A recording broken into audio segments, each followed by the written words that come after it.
걸어가신 하나님, 모든 영광과 존귀 우리 어떤 상황과 상관없이 받기에 합당하신 하나님,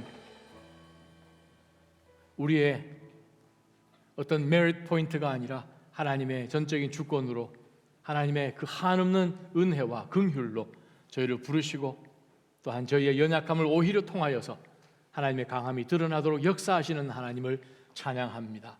모든 영광 존귀 다시 한번 하나님 앞에 올려드립니다. 우리의 삶 가운데 주여 저희가 보여지는 그러한 모든 것 그대로 받지 않도록 믿음을 저희에게 더하여 주옵소서. 하나님 아버지, 저희가 살아오는 가운데서 저희가 느끼고 보는 대로 저희의 마음조차 다 빼앗기는 일들이 주님 얼마나 자주 있습니까? 제발 하나님 간절히 소망하건대 저희로 하여금 믿음의 눈을 열어서 주를 바라보는 그 신앙으로 매일같이 서 있게 하여 주옵소서. 그렇지 않으면 하나님, 저희가 세상에 있는 모든 다른 사람들과 이 세상의 모든 것을 걸고 살아가는 것과 무엇이 다르겠습니까? 다시 한번 주여 저희로 하여금 믿음의 사람들로 부르셨으니 거룩한 믿음의 행진 주님 앞에 서는 그날까지 잘 감당하는 저희 모두 되게 하여 주옵소서. 하나님, 이번 한 주도 주님 은혜 가운데 저희를 품으시고 또 오늘 이 저녁에 각자의 처소에서 하나님 앞에 금요 경배와 찬양 예배로 나아갈 수 있도록 해주셔서 감사합니다. 우리에게 얼마나 이것이 큰 특권이고 또 권리인 것을 다시 한번 기억하면서 하나님, 믿음의 사람들로 서로 말씀 가운데 또 세움을 입는 이 밤이 되게 하여 주옵소서. 예수님의 이름으로 간절히 기도합니다. 아멘. 할렐루야. 어떻게 지내셨습니까? 1월 한 달 동안 저희가 본당에서 예배를 드리지 못하고 우리가 각자의 처소에서 예배를 드리는데, 바로 이 시간이 오히려 여러분을 정말 이 동굴 같은 것으로 그냥 붙잡아 두는 것이 아니라 오히려 정말 하나님 앞에서 정말 무릎을 꿇고 예수님께서 우리 누가복음을 통해서 보여주신 여러 기도의 본을 따라서 우리도 더욱더 그 기도의 자리 가운데서 더 나아가시는 그러한 귀한 축복의 시간이 되었으면 좋겠습니다. 어쨌든 시기가 이제 조금씩 좋아지긴 하지만 또 여러 가지 우리가 좀 더 조심을 해야 되겠기에 저희가 1월 한 달 동안 저희가 라이브 스트림으로 예배를 드리도록 했습니다. 바로 이 기회가 오히려 여러분이 더욱더 하나님과의 그 개인적인 그런 인티머시가 더 깊어지는 시간이 되었으면 좋겠습니다. 오늘 이 저녁에 주신 하나님의 말씀은 민수기 계속해서 우리가 위기 관리법, 우리 지난주에 이어서 우리가 10장 마지막 절부터 시작하여서 우리 11장 거쳐서 우리가 이제 12장으로 넘어오는데, 오늘 본문 14장까지 같이 연결되어 있는 6가지의 그 에피소드를 통하여서 우리가 어떻게 위기를 관리해야 되는지 그것을 오늘 말씀을 통해서 배우고자 합니다. 우리 신앙생활이라는 것은 그렇습니다. 그냥 소풍 가는 것이 아니죠. 이스라엘 백성들 지금 광야 생활하면서 40년 동안 피크닉 온 것 아닙니다. 그들을 보게 되면 움직이는 진이 전쟁하는 포메이션으로 움직이고 있는 것을 여러분들은 출애굽기를 통해서 보셨을 때, 민수기를 통해서 보셨을 때 이미 여러분 파악하셨습니다. 왜냐하면 영적인 신앙인의 순례의 길이라는 것은 전투거든요. 싸움이거든요. 크고 작은 모든 사건 가운데서 사단은 어떻게 해서든 우리를 넘어뜨리려고 하고, 무엇보다도 우리로 하여금 마음을 지키지 못하도록 우리의 마음이 공격당하기 쉽게, 크고 아주 그냥 무시무시한 그런 일들이 아니라 정말 자그마한 그 일들로 인하여서 우리를 낙심시키는 것을 우리는 계속해서 모세의 일생을 통해, 특별히 이스라엘 백성들을 통해 지금 우리가 보고 있습니다. 우리가 지난 주간에 보았던 말씀처럼 모세가 이제 시내산에서 40일 광야, 40일 그 산 위에서 하나님으로부터 또 십계명 또한 이 성막을 짓는 그러한 모든 것들을 다 받고 난 다음에 성막을 짓고 이제 이동하는 그러한 가운데 정말 이제 막 그들이 시내산을 떠난 지 불과 사흘밖에 지나지 않은 사건으로 우리가 11장의 위기가 시작된 것을 우리는 이미 보았습니다. 하나님의 법궤가 움직일 때마다 모세는 모든 백성들 앞에서 하나님을 찬양하고, 하나님이여 일어나십시오, 하나님 정말 우리 앞에 인도하십시오, 그런 믿음의 선포로 시작을 했지만 바로 연이어서 이어지는 것이 정말 작은, 정말 그러나 자기 힘으로 할 수 없는 그러한 어려움들, 그러한 상황 속에서 그는 위기를 하나님 앞에 엎드림으로 잘 이겨 나아간 것을 이미 우리는 보았습니다. 동일하게 하나님께서 정말 너무나 힘들고 이 수백만 명 되는 이 이스라엘 사람들을 인도하게끔 하나님이 그 리더십을 주셨는데, 바로 이 모든 책임이 모세 한 사람에게 지워지고 그 사람을 전부 다 대항하여서 그냥 울부짖고 우리에게 뭐 먹을 것을 달라. 근데 그거 모세가 할 수 있는 일이 아니지 않습니까? 그러한 가운데서 모세가 정말 하나님 앞에 엎드릴 때 하나님께서는 바로 이 온 이스라엘의 70명의 장로들을 하나님께서 내세우라 하셨고, 하나님께서 모세에게 주셨던 Spirit of God, 그 야훼 하나님의 영을 70명에게도 동일하게 주시고, 그들로 하여금 또 하나님의 영에 감동되어서 예언하는 그런 놀라운 일이 있는 가운데서 여호수아를 비롯하여서 3명이 달려와서 지금 그 사람들로 하여금 왜 저 사람들이 모세 당신만 해야 되는데 왜 저 사람들도 예언을 합니까? 멈추게 하십시오 라고 하는, 바로 이 모세의 마음 가운데 시기하는 마음이 일어날 수 있도록 그 작은 에피소드 가운데서 다시 한번 또 모세에게 이러한 위기가 찾아오게 되지요.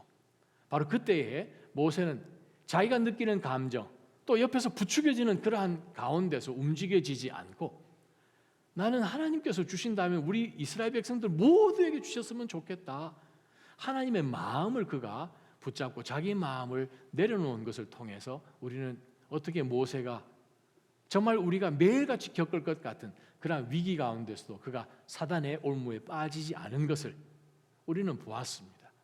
자, 오늘 우리가 이제 12장부터 또 새로운 에피소드가 그냥 계속 붙어서 나오는 이 6가지 에피소드를 지금 저희가 보고 있는데, 오늘 후반부에 등장하는 이 3가지를 오늘 보고자 합니다.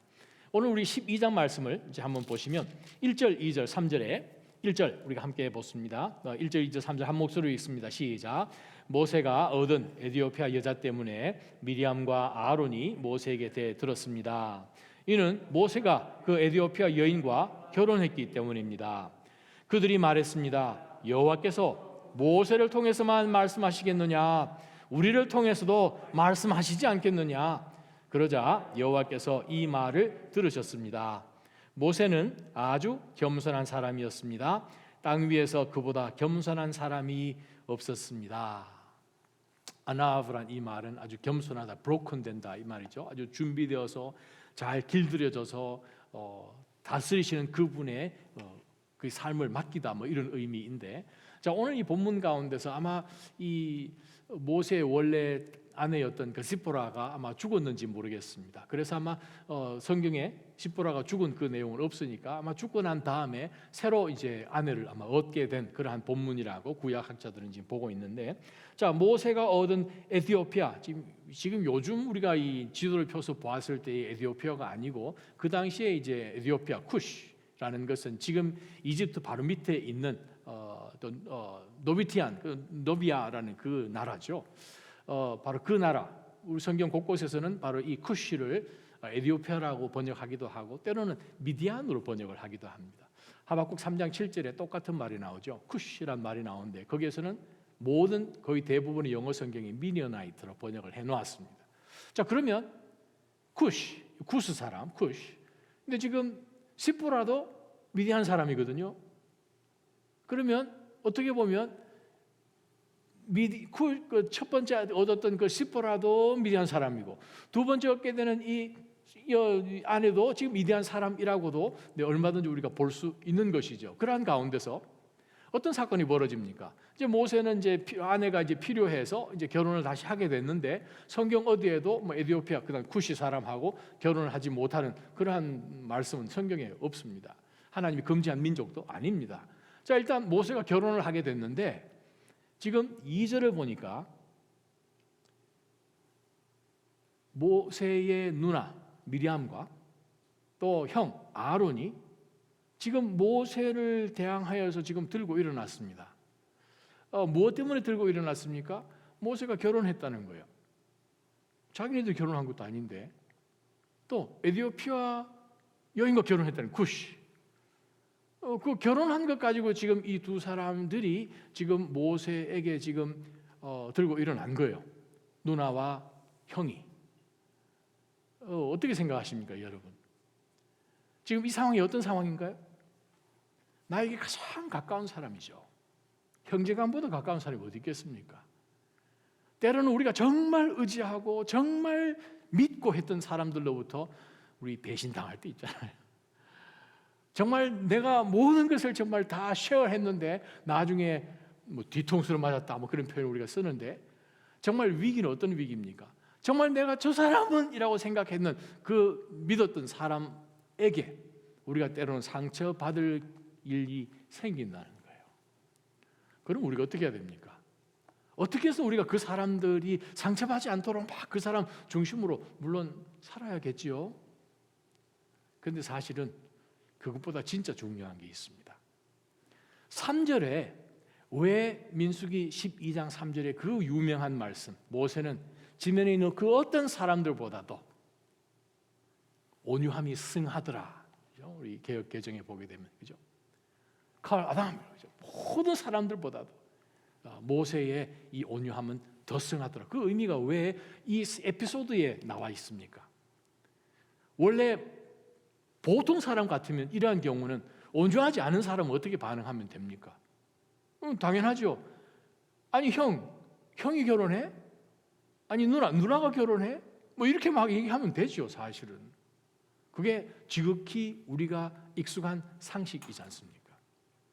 아니면 조금 더 나아가서 아예 그냥 결혼하기 전에 형이나 누나들에게 이런 일이 일어나지 않도록 그냥 먼저 그 사람에게 아니면 가까운 사람들에게 먼저 좀 뭐 이 방법을 좀 쓰든지 마음을 좀 선물을 좀 주든지 해서 아예 이런 일이 일어나지 않도록 그냥 아주 모든 것을 계획해서 하면 되나요? 뭐 그런 경우도 가끔 있지만 그래도 우리에게 위기가 다가오는 것이 언제입니까? 정말 그것을 상상하지 예상하지 않았는데 믿었던 그 사람으로부터 우리가 상처를 받고 정말 이 두 사람처럼 대들고 나오는 거죠. 사실 따지고 보면 미디암이나 아론이 대들고 나온 것은 그냥 겉으로 볼 때는 모세가 재혼한 것 때문에 지금 대드는 건 맞아요. 겉으로 보면. 그런데 실상은 무엇입니까? 지금 모세가 지금 이 쿠시 여인을 지금 아내로 맞은 것 때문에 화가 나 있지만 왜 2절이 이 1절을 서포트한다고 생각하십니까? 바로 이 미리암과 아론의 마음 가운데는 70명의 사람들에게 하나님께서 영을 주셔서 예언을 하게 하신다면 모세 너는 누구냐?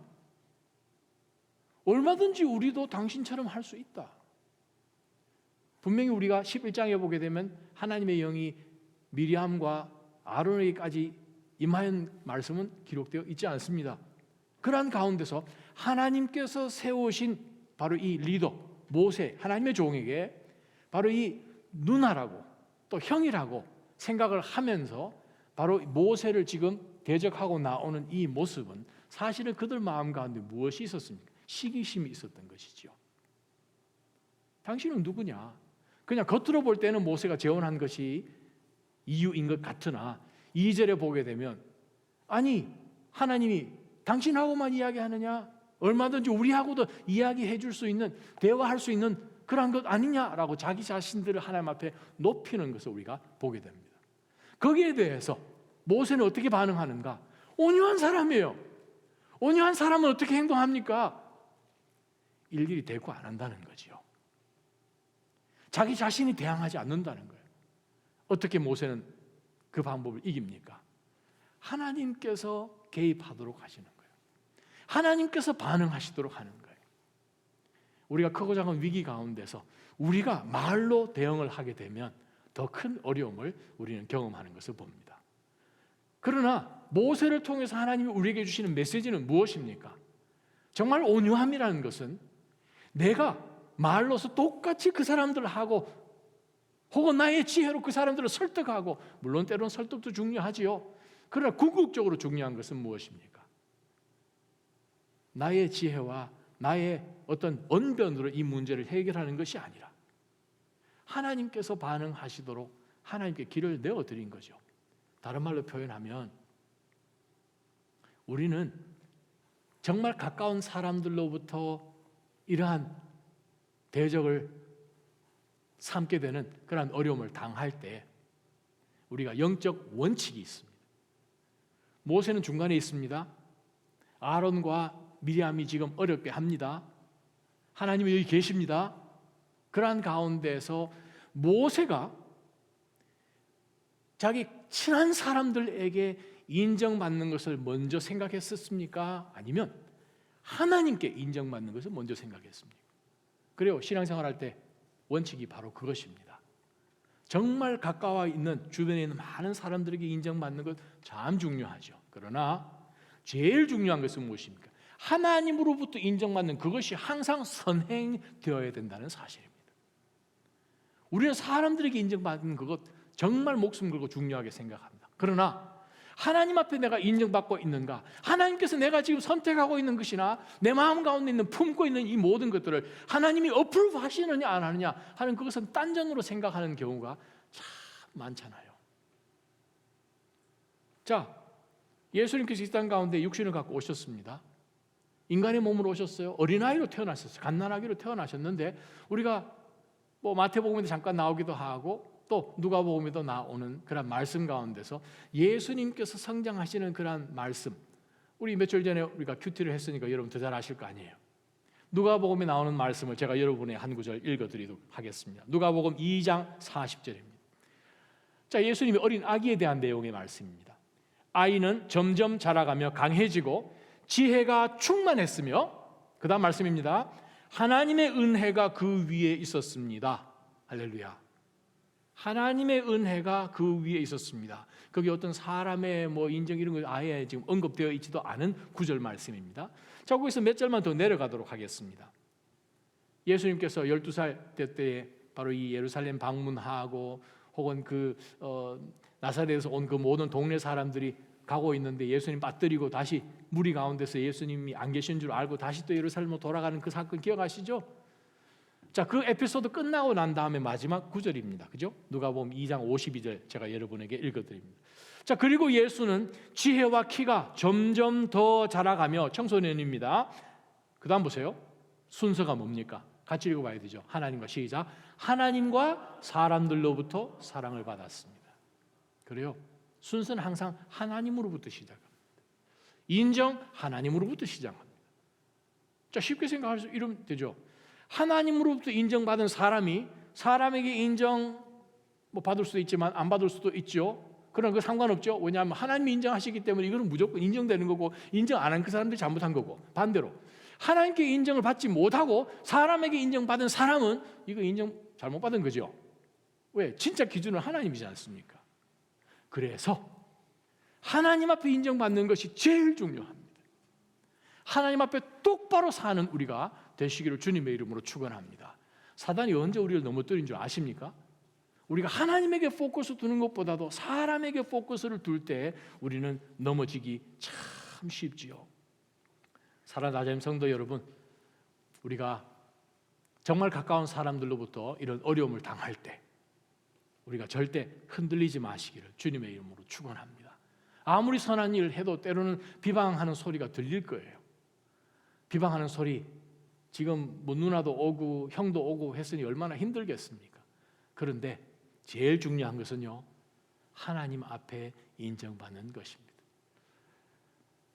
제가 어렸을 때는 중고등학교 다닐 때 우리 그때는 우리 여름 학위 수양 이런 거 많았잖아요. 그러면 이제 촌에 있는 교회 빌려서 혹은 촌에 학교 빌려서 우리가 이제 수양회 하고 막 그러지 않습니까? 이 지방이 시골로 가서 이제 그러한 이 여름 학위 수양회 같은 것을 이제 하게 되면 느끼는 것이 있습니다. 밤에 잘 때 참 이 개구리 소리가 참 많이 들리는 거 여러분 기억하실 거예요. 때로는 개구리 소리 때문에 잠을 못 설칠 만큼 아주 그냥 아마 여러분 기억나신 분 아마 있으실 거예요. 도대체 개구리 소리가 왜 그렇게 많은지 그냥 그냥 산이 개구리 소리로 인해서 그냥 산울림이 되는 것 같은 그런 느낌이에요. 그런데 아침에 일어나서 그 마을에 살고 있는 농부 아저씨들에게 한번 여쭤보시면 사실 개구리가 수천 마리 같은 그런 느낌이 들지만 아니에요. 그 논에 사는 개구리가 생각보다 많지 않다는 것에 여러분 놀라실 겁니다. 개구리는 사실 한 마리지만 그 소리는 100마리 같은 소리가 나는 거예요. 여러분 아시잖아요. 개구리 이렇게 하면 여기 밑에서 이 사람에게 없는 그 vocal sap이라고 그러는데 여기 이 소리 울려서 공명하게 나오는 이 풍선 같은 게 있잖아요. 그런 개구리 한 마리가 막 하게 되면 이 소리가 얼마나 많이 퍼지겠어요. 여러분 주변에 사람들로부터 막 하는 그러한 소리들은 따지고 보면 사실 두 사람밖에 안 되는 거죠. 미리암과 아론이었으니까. 그런 것처럼 제일 중요한 것은 하나님으로부터 인정받아야 한다. 그것이 우리 삶 가운데 최고 중요한 기준이 되시기를 주님의 이름으로 축원합니다. 하나님 앞에 인정받고 사람에게 인정받으면 감사한 일이죠. 그러나 사람에게 인정 안 받는 일 때문에 지금 민수기 12장이 기록된 것을 기억하시면서 하나님으로부터 우리가 인정받는 그것이 항상 우선이 되고 하나님으로부터 은혜가 받으면 요셉처럼 감옥에 가도 하나님이 함께 하시니 모든 일이 형통하게 되는 것처럼 바로 그것이 성경이 우리에게 가르치는 원칙임을 기억하시길 바랍니다. 두 번째 말씀입니다. 계속 이어지는 말씀, 우리가 밑절로 좀 내려가서 보게 되면 민수기 이제 14장으로 이제 넘어오게 됩니다. 왜냐하면 13장 내용 전체는 무엇인가 하면 바로 이제 그 시점에 바로 연이어서 이어지는 바로 사건이 뭐냐 하면 이제 미리암은 하나님께 혼쭐을 나고 하나님께서 너가 감히 하나님이 내가 세운 이 모세 하나님의 종을 너가 대적하느냐. 아마 이 미리암이 아론보다도 좀 더 앞에서 아마 이 누나니까 막 제일 나이가 많으니까 했나 봐요. 그래서 몸에 문둥병이 생기고 문둥병이 다 나을 때까지 이스라엘 전 백성들이 움직이지도 못하고 하는 그런 사건으로 이제 12장이 끝나고 이제 13장으로 넘어오잖아요.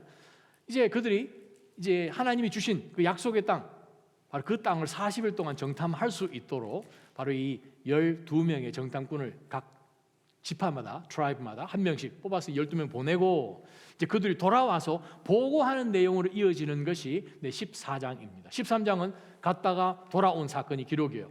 자, 그들이 돌아왔을 때에 어떤 뉴스를 갖고 사실은 오고 그 뉴스를 들고 온 백성들이 반응을 해야 정상입니까? 하나님이 지금으로부터 한 500여 년 전에 아브라함에게 주셔가지고 그 예언의 약속의 말씀이 지금 이제 우리 눈앞에 들어와서 우리 세대가 약속의 성취를 하는 세대가 되었단 말이냐? 으아, 빨리 가자. 이게 정상이잖아요. 자, 근데 14장의 1절을 보시면 그날 밤 회중의 모든 백성들이 목소리를 높여 큰 소리로 울었습니다. 왜 울었을까요? 거기 들어가면 우리는 이제 죽었다는 거죠.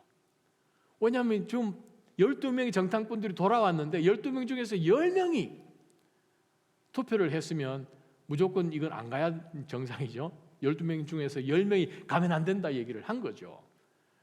거기 12명 중에서 여호수아와 갈렙만 무조건 우리가 들어가야 된다라고 하는 가운데서 자, 백성들이 소리를 듣고 우리는 여기 못 들어간다라는 그러한 이 부정적인 생각 가운데서 2절 모든 이스라엘 백성들이 모세와 아론에게 불평했습니다. 2절 제일 첫 단어 모든 이스라엘 백성들이 이제는 예외가 없습니다. 예외가 없어요. 수백만 명이 수백만 명 대 모세 거기 옆에 이제 여호수아와 이 갈렙이 붙어 있지만 모든 이스라엘 백성들이 단 한 명도 예외 없이 이 말이잖아요. 온 회중이 그들에게 말했습니다. 우리가 이집트에서 죽었거나 이 광야에서 죽었더라면 좋았을 텐데 왜 여호와께서 우리를 이 땅까지 데려와서 저 이 가나안 땅에 사는 가나안 족속들의 칼에 쓰러지게 하시는 겁니까? 우리 아내와 자식들은 사로잡히게 될 것입니다. 우리가 그냥 이집트로 지금이라도 돌아가는 편이 낫지 않겠습니까?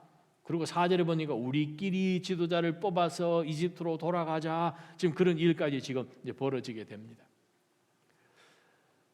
어떻게 하면 됩니까? 이런 상황이면 온 백성이 지금 대들고 나섰는데요. 우리가 몇 절 더 내려가 보면 어느 정도까지입니까? 7절, 8절, 9절 온 이스라엘 회중에게 말했습니다. 여호수아와 갈렙이 우리가 살펴보고 온 그 땅 좋은 땅입니다. 아주 좋은 곳입니다. 여호와께서 우리를 기뻐하신다면 즉 우리가 믿음으로 반응했기 때문에 기뻐하신다면 우리를 그 땅 곧 젖과 꿀이 흐르는 땅으로 이끄시고 그 땅을 우리에게 주실 것입니다 했더니 10절 제일 상반절에 보게 되면 이스라엘 백성들이 그 소리 듣고 더 화가 나서 돌을 집어 던져다가 이 여호수아와 갈렙, 모세까지 합쳐가지고 돌로 그냥 쳐 죽이려고 지금 한 거죠. 여러분 200만 명이 넘는 사람이 지금 돌을 지금 싸움에 나갈 수 있는 60만 명이 돌 하나씩 해버리면 뭐 빌딩 세워지는 거죠. 그런 정도까지 지금 모세가 볼 때는 이거는 왜냐하면 단 한 명도 예외 없이 성인이란 모든 사람이 지금 반대하고 나섰습니다. 우리 신앙의 갈등이 무엇입니까? 모든 사람이 반대할 때 어떻게 해야 됩니까? 아니 단 한 명이라도 좀 예외가 있으면 좋겠구만. 아니면 한 10분의 1이라도 그런 생각이 들 때 우리 어떻게 해야 됩니까? 우리 신앙생활 해 나가는 가운데서 혹은 교회 공동체 생활 가운데서 때로는 우리가 그런 갈등 가운데 있죠. 아니 내가 아는 사람은 모조리 다 반대다. 어떻게 내가 생각할 때는 이거 해야 되나 말아야 되나 잘 모르겠는데 모든 사람이 반대다. 근데 물어보니까 나처럼 생각하는 사람이 나밖에 없는 거예요. 이거 어떻게 해야 됩니까? 자, 모세는 어떻게 했습니까? 여호수아와 갈렙은 어떻게 했습니까? 지금 이 사람들의 기준은 무엇이죠? 200만 명 정도 되는 이스라엘 전 백성들의 기준은요. 자기들이 듣고 판단해 보니 이 말이죠.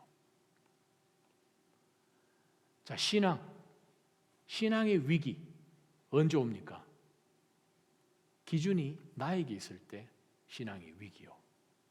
사단이 우리가 그리스도인의 사람으로, 그리스도의 사람들, 크리스티안, 예수 그리스도를 따라가는 그리스도를 주인으로 생각하는 사람이란 그러한 의미로 우리가 살아갈 때 우리가 신앙이 있다라고 이야기하지만 정말 우리가 자주 기준이 내가 기준이 되는 그러한 어처구니 없는 일들을 우리는 많이 경험하고 우리가 그 당사자일 때도 있습니다. 목사라고 예외이겠습니까? 그래요. 정말 우리가 어떤 상황 속에 있든 우리 위기가 언제부터 시작하는가 하면 기준이 어느 순간에 나라는 내가 기준이 될 때에 바로 그것이 굉장한 위기로 빠지는 것을 우리가 오늘 본문을 통해서 보게 됩니다.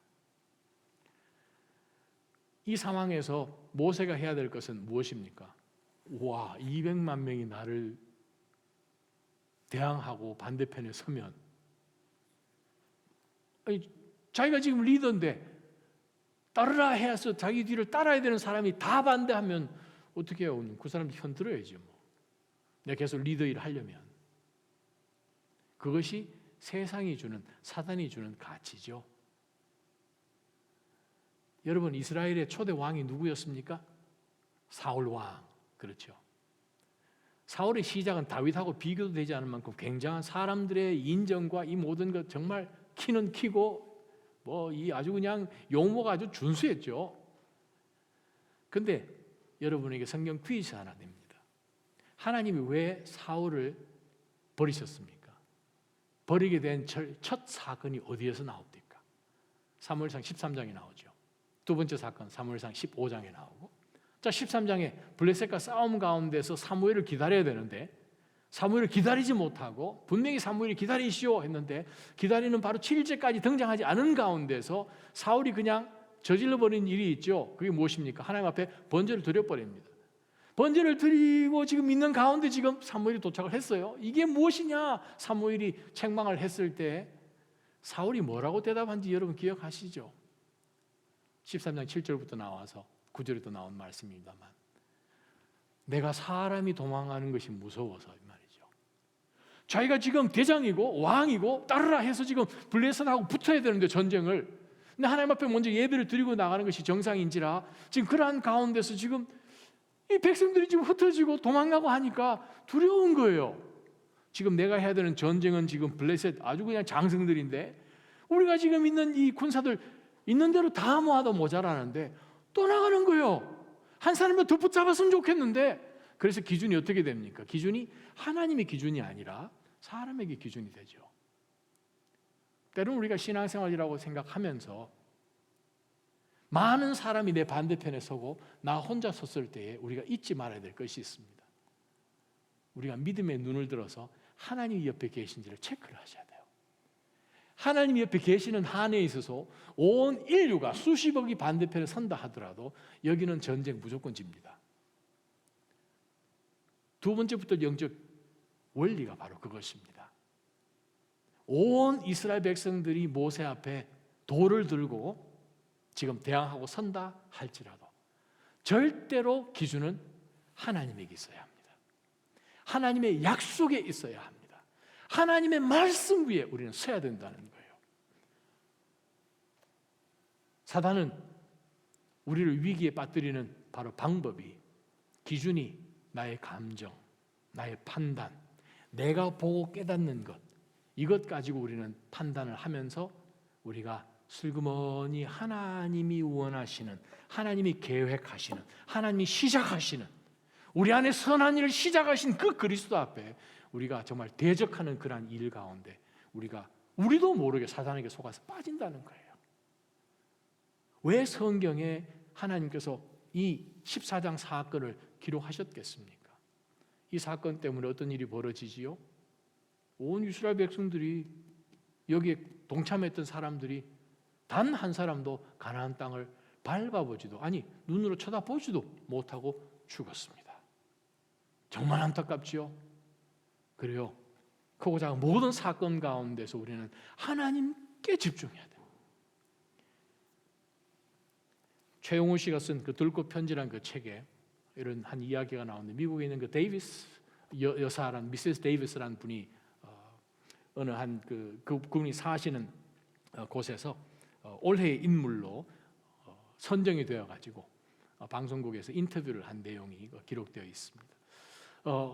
아주 젊으셨을 때 아이가 6이나 되는데도 한참 때에 그 남편이 일찍 병을 얻어서 먼저 하나님께로 가는 바람에 정말 이 아이를 정말 이 홀 어머니가 정말로 정성을 다해서 잘 키우셨다는 거예요.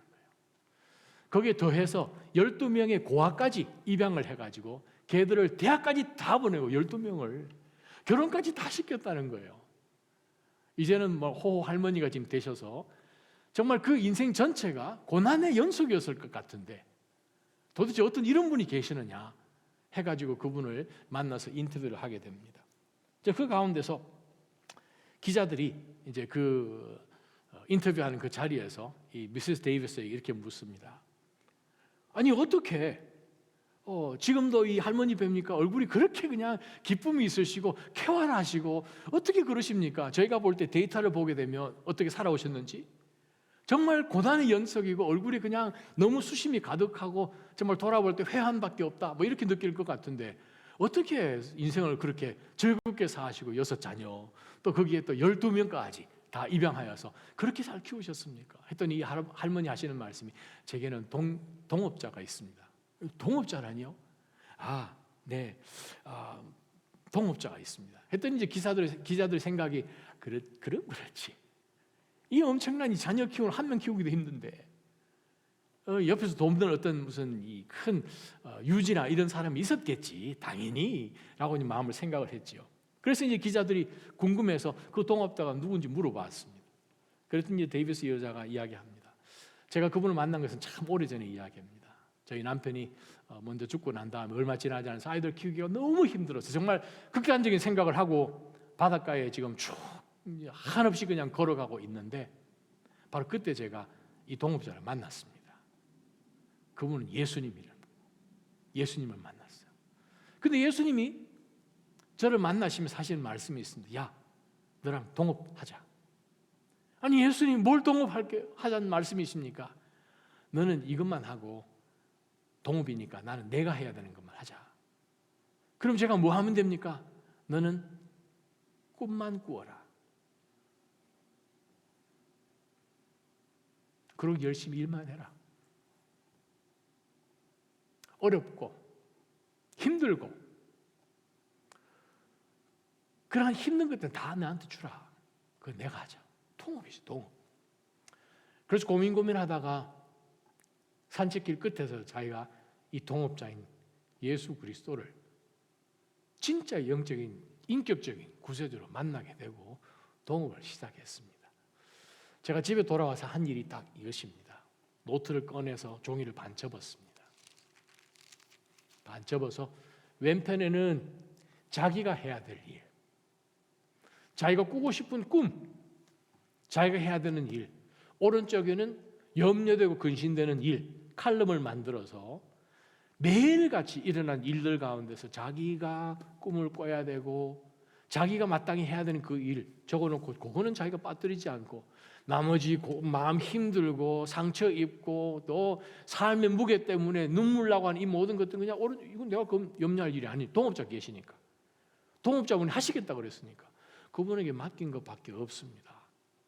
근데 지금 이제 90 가까이 되어가는 이 나이에 그 동업자분이 단 한 번도 펑크를 내신 적이 없다는 거예요. 그 들꽃 편지에서 그 책을 읽은 그 기억이 나는데, 여러분, 모세가 한 게 바로 그겁니다. 일일이 200만 명 찾아가겠습니까? 그 사람들을 설득하겠습니까? 어떻게 하겠습니까? 기준이 무엇입니까? 하나님이에요. 절대 기준은 하나님이에요. 절대 기준은 하나님의 약속이에요.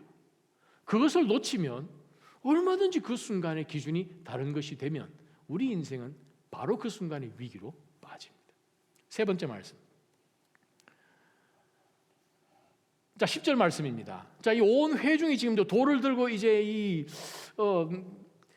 여호수아와 갈렙과 지금 그들이라고 지금 표현을 했으니 분명히 지금 모세도 포함되어 있을 겁니다. 왜? 자기네들이 뽑아가지고 지도자, 하나님 세운 사람 말고 이집트 돌아가려고 생각했기 때문에 모세도 포함되어 있다고 보는 것이 상식이겠죠. 로직이겠죠. 자, 그 다음에 나오는 여섯 번째. 여러분, 이 위기는 정말 고차원의 위기입니다. 잘 한번 이 부분을 깊이 좀 보았으면 좋겠습니다. 자, 돌로 치려고 할 때에 그때 하나님의 영광이 회막에 있는 온 이스라엘 백성들에게 나타나셨습니다. 11절. 그 모든 이스라엘 백성들 앞에서 여호와가 모세에게 말씀하셨어요. 이 백성들이, 자, 이건 저와 같이 읽어야 되는데요. 12절까지 같이 읽습니다. 11절 시작. 여호와께서 모세에게 말씀하셨습니다. 이 백성들이 얼마나 더 나를 업신여기겠느냐. 내가 그 많은 표적들을 저들 가운데 보여주었는데도 저들이 얼마나 더 나를 믿지 못하겠느냐. 내가 그들을 역병으로 쳐서 멸망시키고 너를 그들보다 더 크고 강한 민족으로 만들 것이다. 아멘. 거기까지 봅시다. 자, 모세에게 위기가 왔습니다.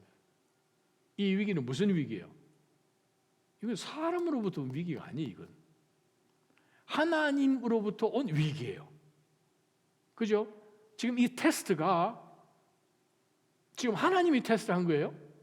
뭐라고 얘기하시는 거 아니에요? 하나님이 모세에게 나타나서 모세야, 지금 이 이스라엘 백성들 앞에서 하나님께서 모세에게 말씀하십니다.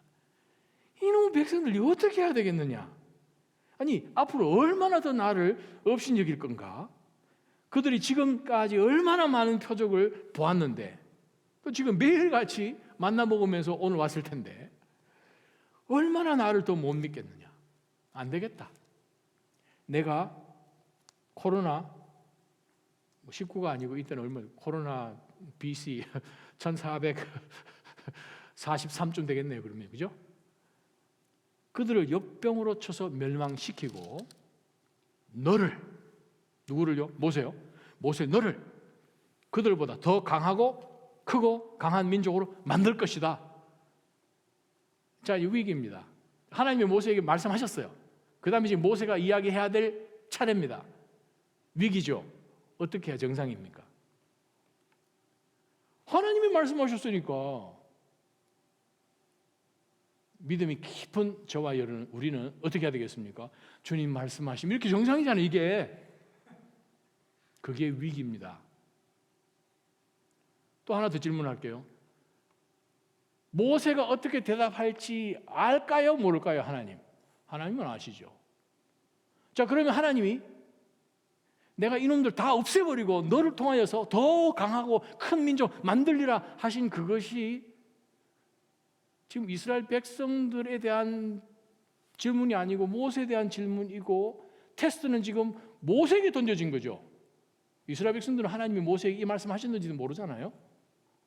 모세가 다음에 이제 이스라엘 백성들에게 지금 전해주는 그러한 순서이기 때문에 자, 그러면 이 테스트는, 이 위기는 모세에게 왔습니다. 누구로부터? 여호와로부터요. 그러면 순종해야지요. 자, 순종하려 때 이것이 지금 여호와께서 왜 이 말씀 하셨는지 우리가 빨리 체크를 해야죠. 하나님은 모세가 어떻게 나올지 궁금해서 지금 테스트를 하셨을까요? 전지하신 하나님이 모세가 앞으로 38년 몇 개월 동안 할 것까지 다 아시는 하나님이신데 그 하나님이 모세를 몰라서 이스라엘 백성 한순간에 다 없애버리고 모세를 통해서 더 크고 강한 민족을 만드시겠다고? No. 하나님은 지금 누구를 테스트하십니까? 모세를 테스트하십니다. 때로는 하나님이 우리를 직접 테스트하실 때도 있습니다. 위기죠. 자, 근데 여기에 모세가 어떻게 통과했는지를 봐야죠. 13절을 보면 모세가 여호와께 이야기합니다. 여호와여, 그리하시옵소서. 모든 거 하나님이 주권 갖고 주님이 오야 아니십니까? 하시옵소서. 저를 통해서 이렇게 안 나갔잖아요, 지금. 자, 하나님께서 모세를 어떤 위기 가운데 테스트하실 때 모세가 어떻게 통과를 했는지를 보면 우리 삶 가운데서 때로는 하나님은 우리에게 직접적으로, 사단도 아니고 말씀을 통해서 어떤 상황 속에서 우리에게 직접적으로 우리를 그러한 중요한 자리 가운데 하나님께서 몰아넣으실 때 그것에 빠지지 않는 방법은 무엇입니까? 아브라함을 통해서도 우리가 하나님이 직접 시험하신 것도 보았지만 모세를 통해서 볼 때 모세가 여호와께 말했습니다. 하나님이여, 저를 통하여서 크고 강한 민족을 만드시오. 그게 아니죠, 지금 13절 보니까. 자, 13절 같이 한번 읽어보십시다. 13절 16절까지 시작. 모세가 여호와께 말했습니다. 만약 이집트 사람들이 주께서 주의 힘으로 그들 가운데서 이끌어내신 이 백성들의 소식을 듣는다면 이 땅에 사는 사람들에게 그것에 대해 말할 것입니다. 그들은 이미 여호와께서 이 백성들 가운데 계시고 여호와께서 눈과 눈을 마주 대하듯이 그들에게 나타나셨으며 주의 구름이 그들 위에 서고 주께서 낮에는 구름 기둥으로 밤에는 불 기둥으로 그들의 앞에서 행하셨다는 것을 들었습니다. 그런데 만약에 주께서 이 백성들을 단번에 다 죽여버리신다면 주에 대한 이런 소문을 들은 나라들이 이렇게 말할 것입니다. 뭐라고? 여호와가 이 백성을 그분이 맹세한 땅으로 들여보낼 수 없어서 그들을 광야에서 죽여버렸다라고 말입니다. 그러나는 계속해서 밑으로 보는 내용들이 17절부터 19절까지 또 있습니다. 내 주여, 주의 권능을 보여주시기를 원합니다. 그래서 주께서 이렇게 예전에 말씀하셨지 않습니까? 모세가 산꼭대기에서 만난 말씀이잖아요. 출애굽기 33장 34장. 여호와는 노하기를 더디하시고 자비가 많으시고 죄와 허물을 용서하시는 분이다. 그러나 죄 있는 사람들은 결단코 그냥 용서하는 일이 없으시며 그 조상들의 죄로 인하여 자녀들까지 갚아 3세대까지 하게 하신다. 19절. 주께서 이 백성이 이집트에 떠난 그날부터 지금까지 이들을 용서해 주신 것처럼 주의 크신 사랑을 따라 이들의 죄를 용서해 주시기를 바랍니다. 했더니 20절에 여호와께서 대답하셨습니다. 모세야, 너 시험 통과. 그 얘기잖아요. 그러면 여기서 얻는 교훈이 무엇입니까? 하나님께서 모세에게 물으셨습니다. 이 백성 말고 너 새로 시작하자 할 때에 모세가 기억한 것이 무엇입니까? 자기 자신보다 공동체를 먼저 생각했다는 거예요. 여러분, 이거는 변하지 않는 원칙입니다. 구약부터 신약, 교회 시대까지. 그래서 하나님 중심, 성경 중심, 교회 중심이 성경적 Reformed Faith, 개혁주의 신앙이란 뜻입니다.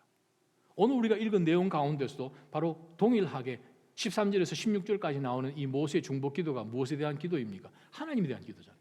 하나님 왜 잠깐만요. 아니 백성을 만드시든 말든 그 전에 하나님의 명성을 어떡합니까? 하나님의 이름은 하나님 중심 생각이죠. 하나님 중심, God-centeredness. 18절에 하나님께서 약속하신 그 약속을 어떡합니까? 하나님의 covenant-centered, 하나님의 말씀, word-centered, 이 말이죠. Bible-centered 말씀이잖아요. 19절 말씀은 무엇입니까? 공동체 이야기잖아요. 하나님께서 때로는 우리를 슬쩍 시험하시는 것이 뭐냐 하면 너냐 교회냐입니다. 여러분 절대 착각하지 마십시오. 내가 교회보다 앞설 수 없습니다. 교회가 먼저입니다. 공동체가 먼저입니다. 하나님은 모세에게 말씀하셨어요. 모세야, 너를 통해서 백성 만들어 줄게. 하나님이 모세를 테스트하신 거죠. 모세야, 너도 이 수백만 명처럼 그렇게 생각하느냐? 그거 지금 질문하신 거죠. 사랑하는 낮아짐 교회 성도 여러분, 교회를, 하나님의 공동체를 우리 앞에 세워야 우리는 시험에 빠지지 않습니다. 그래요. 하나님이 테스트하실 때 왜 하겠습니까? 그러면 하나님께서 말씀하셨으니 라고 이야기하면서 성경을 잘못 적용해서 우리는 얼마나 교회를 대적하고 교회를 오히려 시험에 빠뜨리고 사랑하는 믿음의 지체들을 우리가 무시하는 그러한 어리석은 일들을 우리가 범하는지 모르지요. 모세가 하나님께 하나님 공동체 먼저지 않습니까? 했을 때 하나님이 모세 You passed the test. I will forgive them. 하는 가운데서 하나님이 앞으로 남은 30여 년을 더 인도하시고 그들을 통해서 다음 세대를 준비하셔가지고 가나안 땅을 하나님께서는 정복하게 하셨습니다. 무엇보다도 우리는 마음을 지켜야 합니다.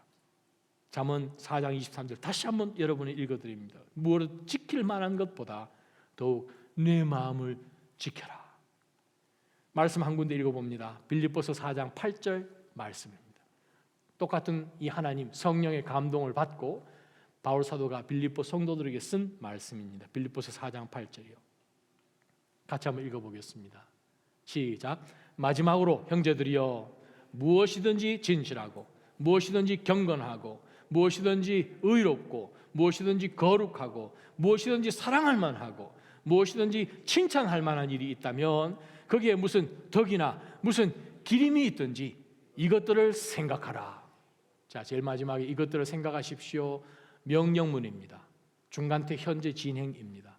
그 말은 한번 생각하고 끝나는 것이 아니고 24시간 살 때에 계속 생각하라. 그 말씀으로 명령을 주신 것입니다. 무엇을 명령 주셨나요? 우리 가운데 우리 생각 속에 세상적인 가치관으로 다 집어넣고 자기 편한 대로 성경책 솔솔 뽑아서 사용하는 것이 아니라 어떤 상황 속에서든 우리가 하나님 앞에 인정받아야 되고요. 하나님을 두려워해야 되고요. 우리가 하나님 말씀 가운데 늘 서 있어야 되고요. 무엇보다도 나보다 공동체가 우선돼야 되는 거죠. 바로 그러한 선한 생각들, 진실되고 경건하고 의롭고 거룩하고 사랑할 만하고 칭찬할 만하고 거기에 또 여기에 리스트 들어가지 못한 덕이 될 만한 것이 있든지 칭찬받을 만한 그런 것들이 있으면 늘 그것만 생각하십시오. 그렇게 할 때 우리는 하나님 앞에 살아가는 이 순례자의 삶 가운데서 우리는 시험에 빠지지 않을 것입니다. 아무리 가까운 사람들이 때로는 우리에게 힘들게 한다 할지라도 하나님에게 인정받는 그것이 최우선. 두 번째로 모든 사람이 다 대적을 한다 할지라도 기준 대신은 하나님을 두려워하는 것이 있어야 합니다. 세 번째는 무슨 말씀이십니까? 항상 주의 몸된 공동체를 나보다 더 우선해야 됩니다. 그럴 때 하나님의 능력이 더 임하는 것을 우리는 모세의 요 짧은 기도문 가운데서 하나님의 파워, 능력이라는 표현이 얼마나 자주 등장했는지를 보면서 우리가 그 능력을 하나님의 은혜 가운데, 인정 가운데서 여러분이 마음껏 믿음 가운데 사용하시는 여러분 되셨으기를 주님의 이름으로 축원합니다. 한번 찬양하며 하나님 앞에 나갔으면 좋겠습니다. 주님을 보게 하소서. 여러분 잘 아시는 찬양입니다. 한번 가사 보지요. 나의 주님께 찬양 드립니다. 그 크신 사랑, 주 임재 감사합니다. 어둠 속에 찾아오십니다. 근데 그 어둠 속에서 주의 영광을 오히려 보게 하여 주십니다. 의심하는 나를 손 내밀어 잡아주십니다. 두려운 마음 다 내려놓고 주님 바라보게 해 주십시오. 주님 붙들게 해 주십시오. 내 뜻, 내 생각 다 내려놓게 하십시오. 주님 앞에 엎드려서 주의 음성만 기다리는 저희가 되게 해 주십시오. 그리하여 순간순간마다 주께서 나를 부르실 때 믿음으로만 반응하는 저희가 되게 해달라고 우리 한번 찬양 고백하며 하나님 앞에 나아갑니다.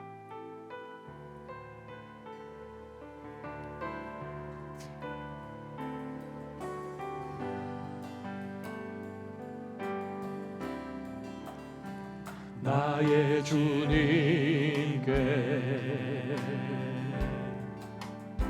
찬양 드리며 그 크신 사랑 주 힘제 감사해. 어둠 속에 찾아오셔서 주님의 영광 보게 하시네. 의심하는 나를 손 내밀어 잡아주시네. 두려운 맘 내려놓고 주 바라봅니다.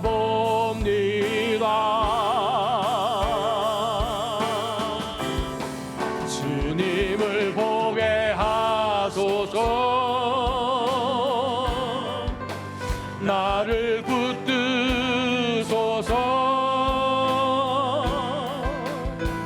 내 뜻과 내 생각 내려놓고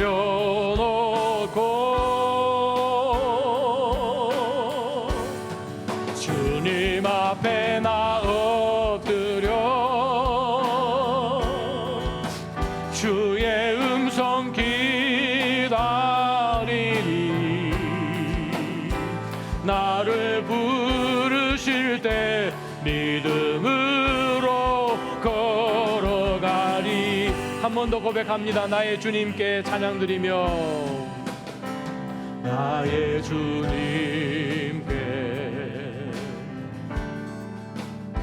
찬양 드리며 그 크신 사랑 주 힘제 감사해.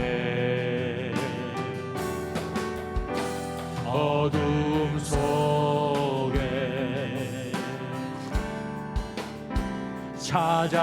찾아오셔서 주님의 영광 보게 하시네. 의심하는 나를 손 내밀어 잡아주시네. 두려운 맘 내려놓고 주 바라봅니다. 주님을 보게 하소서. 보게 하소서. 나를 붙들어 주옵소서. 나를 붙들 내 뜻과 내 생각 지금 이 시간 주님 앞에 다 내려놓습니다. 다 내려놓습니다. 다 내려놓습니다. 하나님, 사람 앞에 엎드리지 않게 하여 주십시오. 세상 앞에 엎드리지 않게 하여 주옵소서. 주님 앞에 엎드립니다. 주님 앞에 엎드립니다. 주의 음성을 기다립니다. 주여, 주의 백성들을 도우시옵소서.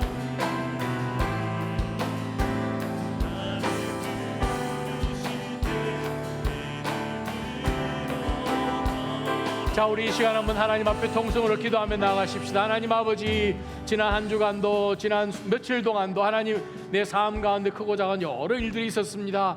하나님 아버지, 앞으로 살아가야 할 날도 막막합니다. 그러나 하나님, 오늘 본문 말씀을 통하여서 다시 한번 저희에게 주시는 교훈 따라 하나님, 저희가 사람 앞에 인정받는 그것보다 하나님 앞에 인정받고 하나님 앞에 똑바로 서는 그것이 하나님 최우선이 되게 하여 주옵소서. 하나님 아버지, 온 세상이 나를 반대한다 할지라도 하나님 아버지, 내 기준은 변함없으신 바로 주 여호와 하나님 앞에 있음을 다시 한번 고백하면서 하나님 아버지, 내 생각 나의 모든 뜻 다 내려놓습니다. 하나님 아버지요, 나보다도 내 자녀들보다도 나의 모든 미래들보다도 공동체가 먼저인 것을 다시 한번 기억할 때에 하나님 아버지여, 저희가 다시 한번 우리의 이 삶의 우선순위들이 하나님 앞에서 다시 한번 정립될 수 있는, 리얼라인 될 수 있도록 해달라고 우리 한번 기도하며 하나님 앞에 나아갑니다. 기도하겠습니다.